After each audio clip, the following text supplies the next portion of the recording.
Lake Naivasha is moving across the map as the dark water in satellite images taken 16 years apart pushes outward into places that once looked safely dry, and roads now end at the shoreline.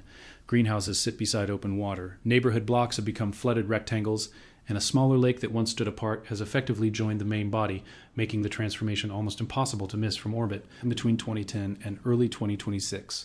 Measurements indicated that Lake Naivasha's level rose by as much as about 7 meters, roughly the height of a 2-story building. Its surface area expanded by around 40%, adding approximately 50 square kilometers of water. And that is not a narrow strip creeping up a beach. It is a major rearrangement of the landscape around one of Kenya's most economically important freshwater lakes. The obvious explanation is simple: more rain filled the lake. That is true, but it is not the whole story. Naivasha sits in a basin that reacts sharply to small changes in the balance between water arriving and water leaving. It is shallow, its shoreline is broad and low in many places, and it has no river carrying excess water away at the surface. Once the balance shifts, a modest additional input can spread laterally across farms, roads, wetlands, and settlements. A second complication changes the meaning of that rise, because the lake has risen and fallen dramatically before, and some of the flooded land was always part of the lake's natural breathing space, even when decades of lower water made it appear permanent. The modern disaster is therefore not only that water is rising, it is that homes, businesses, utilities, and farms expanded into terrain the lake could eventually reclaim. That is the central question behind Lake Naivasha's expanding shoreline. Why can a relatively small change in rainfall produce such a large physical response, and why are the consequences now so much greater than the water level alone would suggest? If you value evidence-led documentaries about the largest changes happening across Earth, subscribe and stay with this channel, and we follow the measurements closely. Separate established causes from open questions, and never turn uncertainty into a prediction. And start with a view from space, where Landsat images from January 2010 and January 2026 show water pressing into the southwestern side of Naivasha town and around the intensely cultivated southern and eastern shores. Bright greenhouse roofs that once stood inland now appear close to the water, and in the Kyoto area, streets, buildings, and public infrastructure have been inundated. Elsewhere, flower farms have lost production areas, packing facilities, worker housing, and transport access. And the lake's expansion has also altered features that once seemed fixed. Lake Aloydian, formerly a distinct water body southwest of Naivasha, has effectively merged with it. Crescent Island, historically connected to the shore, has become increasingly isolated by water.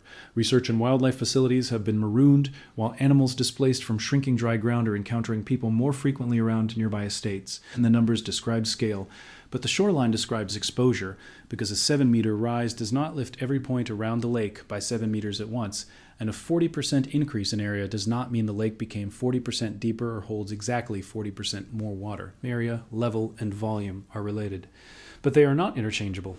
Naivasha's shallow margins allow a change in level to cover a disproportionately large horizontal area.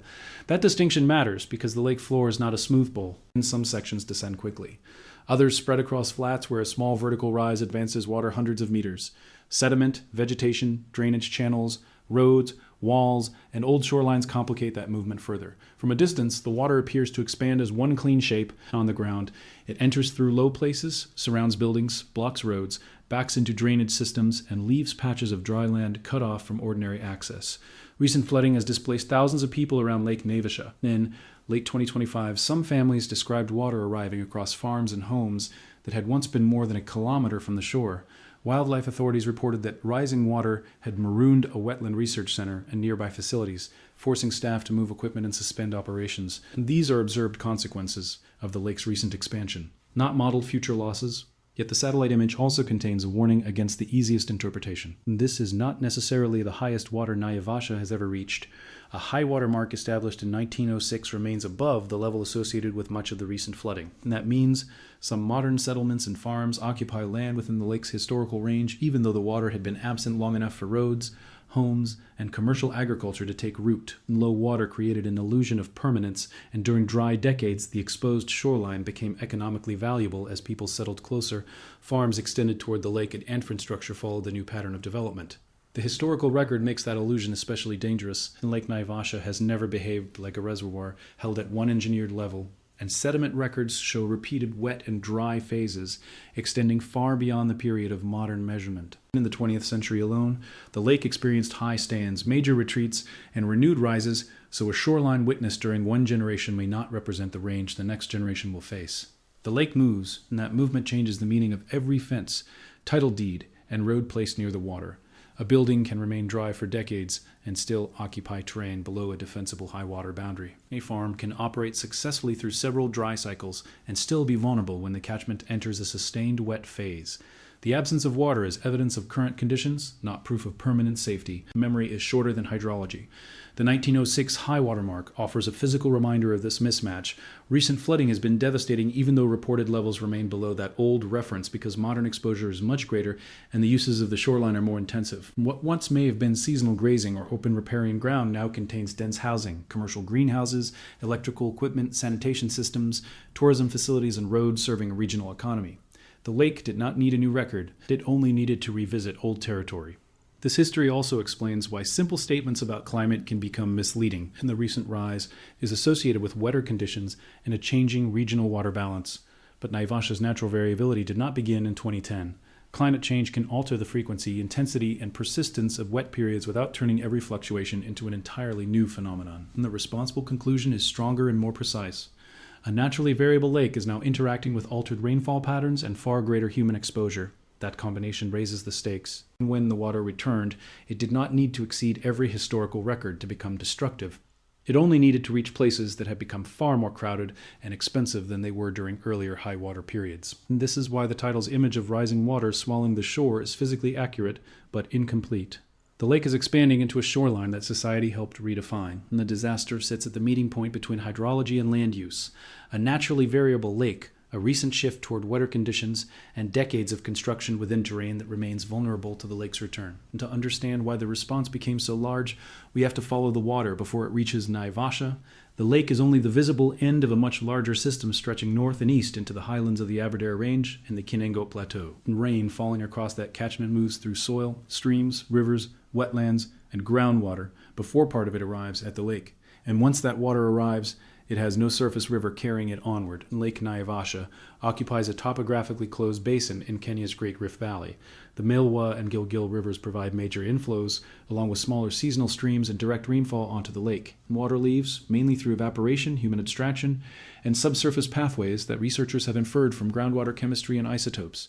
The lake is fresh despite lacking a surface outlet, strong evidence that water and dissolved minerals escape underground, and this creates a sensitive water balance. So imagine the lake as a wide, shallow account in which the deposits and which dalls are enormous, while the difference between them can be small. Rainfall, river flow, groundwater and runoff add water, while evaporation, subsurface drainage, and water use. And if those large flows nearly cancel, the lake may remain around the same level. If the balance shifts by only a small percentage and remains shifted, the difference accumulates month after month. The shoreline records that accumulates month after month. And a hydroclimatic analysis of Kenya's Rift Valley lakes found that mean annual rainfall during 2010 through 2020 increased by as much as about 30% compared with 1994 through 2009. High-intensity rainfall increased even more sharply in the Lake Naivasha region. Evapotranspiration also rose, but not enough to cancel the additional water entering the catchments. The study's most important result was not simply that rainfall increased. It was how little additional effective rainfall was needed to explain the observed lake rises. Depending on the lake and catchment, an increase of roughly 0.4% to 2% in the annual amount that ultimately contributes to storage could produce the changes scientists measured. And the reason is that the system was already close to balance. A small, persistent surplus can become a large cumulative rise, and this is where ordinary intuition fails. Because a person may hear that a lake expanded 40% and assume rainfall must also have increased by 40%. But the relationship is not one-to-one, because most rain never becomes lake storage, and some evaporates. Some is taken up by vegetation, some remains in soil, and some leaves through groundwater or human use. The lake responds to the remainder after all those pathways interact. When that remainder changes sign, the result can be abrupt. Heavy rainfall matters in more than one way, because intense storms can produce faster surface runoff, because soil and drainage channels cannot absorb water quickly enough. Rivers rise, wetlands fill, and sediment is carried downstream, while saturated ground allows later rain to reach the lake more efficiently.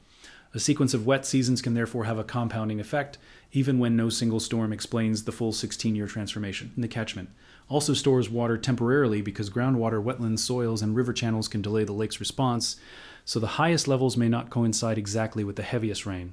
That lag helps explain why residents can experience the shoreline as unpredictable. And the rain may fall in distant highlands, water may move through the basin over time, and the lake can continue rising after local skies have cleared. Naivasha's shallow geometry amplifies the visual result because when water is added to a steep-sided reservoir, the level can rise without changing the shoreline very much. In a shallow lake, with broad, low margins, the same vertical rise can spread over a much larger area. The expanding surface then increases evaporation, which eventually pushes the system toward a new balance, but before that balance is reached, the water can occupy roads, farms, and buildings. This does not mean the lake has no natural release. Research has long indicated subsurface outflow, including water moving southward through volcanic and fractured formations. But underground pathways are not the same as an open river that can rapidly discharge a flood pulse.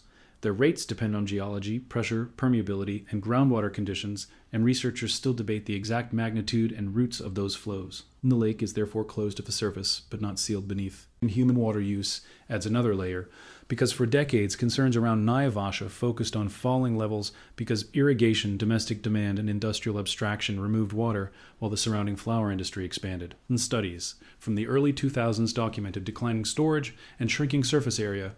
The present rise does not erase that history. Instead, it shows that the direction of change can reverse when climate and catchment inputs overwhelm withdrawals and evaporation. And this reversal is one reason the current expansion feels so disorienting.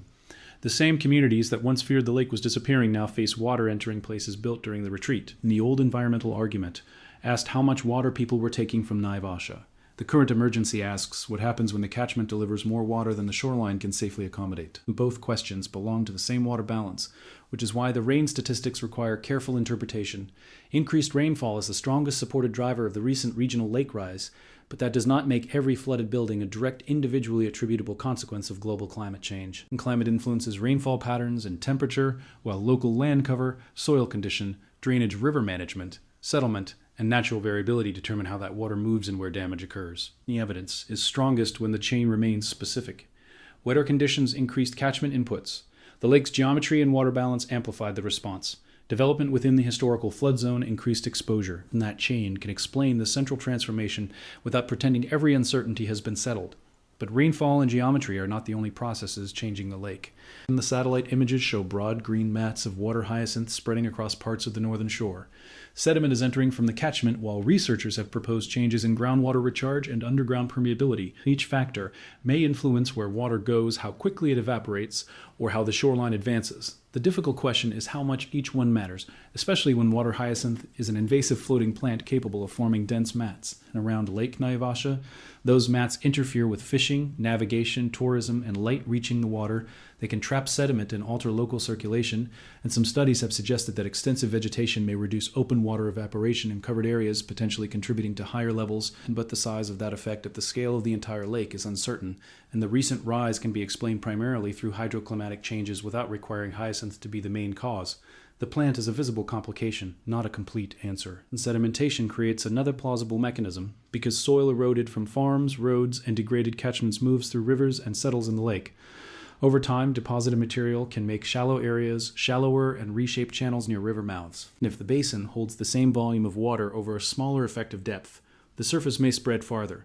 Yet measuring this process requires detailed bathymetry because shoreline area alone cannot reveal whether volume increased by the same proportion. And this is one of the most important scientific boundaries in the story. Satellites can measure surface extent extremely well, while radar and laser altimeters can estimate changes in water elevation. Combining them improves estimates of storage, but a precise volume still depends on knowing the shape of a lake bed. If sediment has altered that shape, older relationships between level area and volume may no longer be exact. The map shows expansion first. Agreement on every cubic meter comes later. Groundwater remains another open part of the system because Lake Naivasha sits within a tectonically active volcanic landscape, where fractures and permeable rocks create pathways below the surface. And some researchers have proposed that changes in recharge or underground flow could affect lake levels. Others have shown that observed rainfall and evapotranspiration changes are sufficient to explain the broad rise of the Rift Valley lakes without requiring a sudden tectonic change, and that distinction is essential. Because the setting is geological, but the current evidence does not justify claiming that a new earthquake process or hidden underground blockage caused the lake to expand. And tectonic structure controls the basin and groundwater pathways, but it does not automatically mean a recent tectonic event triggered the flooding. The strongest explanation remains a water balance shift inside an exceptionally responsive landscape, and the consequences become clearer when we return to the shoreline. Naivasha is not an isolated wilderness lake. It supports fishing, tourism, wildlife habitat, geothermal activity in the wider region, dense settlements, and one of the world's best-known flower-growing districts. Kenya's horticultural sector ships roses and other products to international markets. And the shores around Naivasha contain greenhouses, packing facilities, roads, worker communities, and water infrastructure built to serve that trade. As the lake expands, it does not simply cover empty soil, it interrupts networks that extend far beyond the waterline. A flooded greenhouse represents lost plants, damaged irrigation systems, contaminated equipment, and production that may not reach market. A flooded road can isolate workers even when their homes remain dry. Water entering a power substation or sewer system can affect neighborhoods beyond the visible shoreline. Research stations and tourism facilities may close because access routes are submerged, rather than because every building is destroyed. The damage spreads through connections, and Quixote illustrates this pattern. The settlement lies within land below the historical high water mark, and it has flooded before, but repeated occupation, subdivision, and construction turned a naturally vulnerable zone into a dense community. When water returned, residents faced not only inundation, but the possibility that rebuilding in the same place would recreate the risk. Emergency relocation can move people out of immediate danger, yet it cannot answer who has legal rights, who pays for new housing, or how livelihoods tied to the lake shore will continue as a relocation in the water reveals an old planning failure, which is also why a simple wall around the entire lake is unrealistic. Naivasha's shoreline is long, ecologically important, economically active, and hydrologically connected to wetlands and groundwater, and hard barriers in one place can shift water or erosion toward another. Pumps cannot permanently solve a basin-wide surplus without somewhere safe to send the water, and dredging may alter local depth but would not stop rainfall entering the catchment. Removing water hyacinth can improve navigation and ecosystem conditions, but it would not reverse the main hydrological driver by itself. There is no reset button, no single intervention can restore the 2010 shoreline on command. A more durable response begins with accepting the lake's range of motion. Historical high water marks, modern satellite maps, elevation surveys, and updated flood models can identify land that may appear dry during low water years but remains part of the lake's hazard zone. Protecting or restoring wetlands can preserve space for water to spread without immediately entering homes. Drainage and sanitation systems can be designed for higher groundwater and flood levels. Roads, substations, research facilities, and new housing can be placed above defensible elevation thresholds rather than just beyond the present shoreline. And this is planning for variability rather than surrendering the lake, and the ecological effects are equally complex. Rising water can create new shallow habitat in some places while drowning vegetation in others. The merger with Lake Halidian introduces more saline and alkaline water into Naivasha's freshwater system. Expanding hyacinth mats can reduce oxygen and obstruct fishing, while displaced hippos and other wildlife may move closer to settlements, raising the risk of dangerous encounters. And flooded sewer systems, farms, and industrial areas can carry nutrients, waste, and chemicals into the lake. More water does not automatically mean a healthier lake. Not every expansion produces only harm. Lakes and wetlands naturally shift, and inundation can renew floodplain habitats, redistribute sediment, and support some species. And the problem is the speed and location of the recent change relative to human development and ecological stress. A lake recovering space that once belonged to it can still create a humanitarian and economic crisis when thousands of people now depend on that space. And that is the uncomfortable reframe. The shoreline is not simply invading society because society also moved into the shoreline.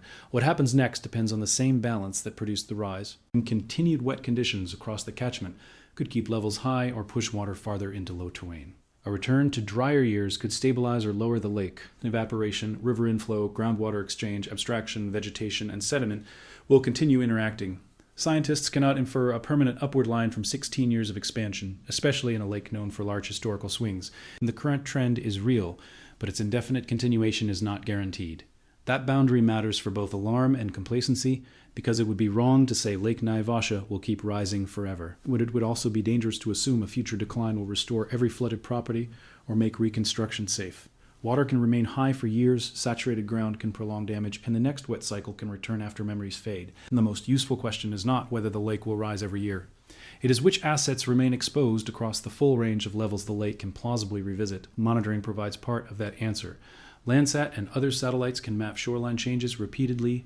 Altimetry missions can track elevation, and rain gauges, river gauges, groundwater wells, and local surveys can show how water moves through the catchment. And bathymetric mapping can improve estimates of volume and sediment accumulation. These measurements are most powerful when they are combined because each one sees a different part of the system. A satellite sees the outline. A gauge sees the level. A sonar survey sees the basin beneath. Together, they can separate three questions that are often confused. How much higher the water is, how much larger the surface has become, and how much additional water the lake actually contains. Answering all three would help researchers test whether rainfall alone explains each stage of expansion, whether sediment has materially changed storage, and how subsurface outflow responds at high levels. Local decisions cannot wait for every scientific uncertainty to disappear. Authorities already know enough to avoid new construction in the most exposed riparian zones, protect evacuation and access routes, relocate critical electrical and sanitation infrastructure, and keep floodwater away from hazardous materials. And flower farms and tourism operators can use elevation data and scenario maps to decide which investments can be defended and which should move. But those decisions have costs, and the costs are not distributed evenly. Large businesses may be able to rebuild on higher ground, while informal workers and low-income families may not have that option. Restricting settlement without providing viable alternatives can turn environmental protection into displacement by policy. Effective adaptation therefore requires land use enforcement, compensation, housing, infrastructure, and livelihood planning to move together. The lake cannot be managed only as water, because it is also land, work, habitat, history, and power. Return to the two satellite images. In 2010, the shoreline appears to leave broad areas of farms and settlement outside the water. By 2026, those boundaries have shifted as the lake surrounds Crescent Island, reaches into neighborhoods, presses against greenhouse complexes, and reconnects with water bodies that had appeared separate.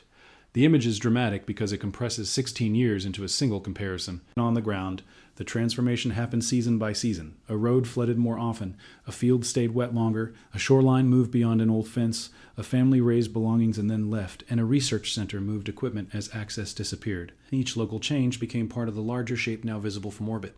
Lake Naivasha keeps expanding in the recent record because wetter conditions have pushed a sensitive water balance towards sustained surplus, while the lake's shallow geometry turns vertical rise into horizontal reach. Rainfall is the primary driver supported by current evidence, while sediment, groundwater, vegetation, abstraction, and land use modify the response, but none should be promoted into a single hidden cause without stronger measurements. And the consequences are severe because the modern shoreline is crowded with people and infrastructure built during lower water decades. Some of that land lies within the lake's historical range, and the water was exposing not only a hydrological shift, but a long-standing decision to treat temporary dry ground as permanent territory. That is why the most important line around Lake Naivasha is no longer the edge visible today. If it is, the wider boundary formed by history, elevation, and the lake's capacity to move. The present shoreline may retreat again, but the hazard zone will remain.